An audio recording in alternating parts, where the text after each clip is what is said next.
আল্লাহ রাব্বুল আলামিন নবীজি সাল্লাল্লাহু আলাইহি ওয়াসাল্লামের ব্যাপারে বলছেন, আল্লাহ নবী 1 বছর 2 বছর নয় 15 বছর পর্যন্ত ভাবলেন কেমনে কওমের 5টায় যে অপরাধ এইগুলা থেকে তাদেরকে মুক্ত করা যায়। নবীজি কোনো কুল কিনারা বের করতে পারেন নাই, দিশা বের করতে পারেন নাই। আল্লাহ নবীর বয়স যখন 40 বছর হয়ে গেল, আল্লাহ রাব্বুল আমিন আল্লাহ নবী সাল্লাল্লাহু আলাইহি ওয়াসাল্লামের কাছে জিবরাইল আমিনকে প্রেরণ করলেন। জিবরাইল আমিন যখন আল্লাহ নবীর কাছে আসলেন, আসার পরে জিবরাইল আমিন বললেন, আমি আল্লাহর পক্ষ থেকে আপনার কাছে আসছি।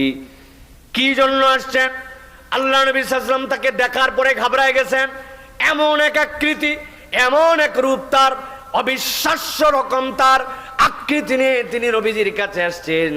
বলছেন, আমি আল্লাহর পক্ষ থেকে রুহুল আমিন হিসাবে আপনার কাছে আসছি। আল্লাহ আপনাকে নবী হিসাবে স্বীকৃতি দিয়ে, ঘোষণা দিয়ে আত্মপ্রকাশ করতে বলেছেন। আমি আপনার কাছে যে ওহী নিয়ে আসছি, আপনি এই ওহীটা আমার সাথে সাথে আপনি পড়েন, ইকরা। আল্লাহ নবী কি বললেন আমরা জানি অনেকেই, মা নবী করিন, আমি তো পড়তে জানি না। আল্লাহ নবীকে আবার জড়ায় ধরেছেন, চাপ দিলেন বুকের মধ্যে, দেওয়ার পরে আবার বললেন ইকরা। বললেন, মা নবী করিন, আমি তো পড়তে জানি না। তৃতীয়বার যখন বুকের মধ্যে চাপ দিয়ে আল্লাহ নবী সাল্লাল্লাহু আলাইহি ওয়াসাল্লামের কাছে ওহীদের সাথে তেলাওয়াত করলেন, ইকরা বিসমি রাব্বিকাল্লাযী খালাক, খালাকাল ইনসানা মিন আলাক, ইকরা ওয়া রাব্বুকাল আকরাম আল্লাযী আল্লামা বিল কলম। ও আমার হাবিব, আপনি তেলাওয়াত করেন, তবে যার তার নামে তেলাওয়াত করবেন না। ইকরা বিসমি রাব্বিকাল্লাযী খালাক, যিনি আপনাকে সৃষ্টি করেছেন তার নামে আপনি তেলাওয়াত করেন। আল্লাহ নবী এই 5টা আয়াত কারিমা তেলাওয়াত করার পরে ভয়ে থরথর করে কাঁপতে কাঁপতে নেমে চলে আসলেন। নেমে আসার পরে হযরতে খাদিজা রাদিয়াল্লাহু তাআলা আনহার কাছে চলে গেলেন।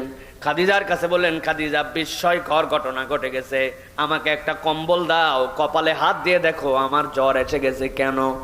এমন একজন এসেছে, আসার পর আমাকে এইগুলা কথা বলেছে। হযরতে খাদিজা তাকে সান্ত্বনা দিয়ে বললেন, টেনশন করার দরকার নাই, বাকি আলাপ পরে হবে।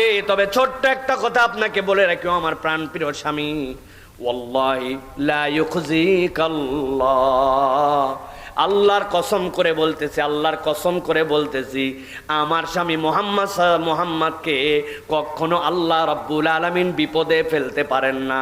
আমার স্বামীকে আল্লাহ রাব্বুল আলামিন কখনো অপমান করতে পারেন না, কেননা এই মানুষটাকে আমি চিনি। সুবহানাল্লাহ। আপনার স্বামী বাজার থেকে একটু টাকা হারায় আসছে, পচা মাছ কিনে নিয়ে চলে আসছে। বাজার যেরকম করতে বলেছিলেন, কোন একটা জিনিস কম বেশি করছে,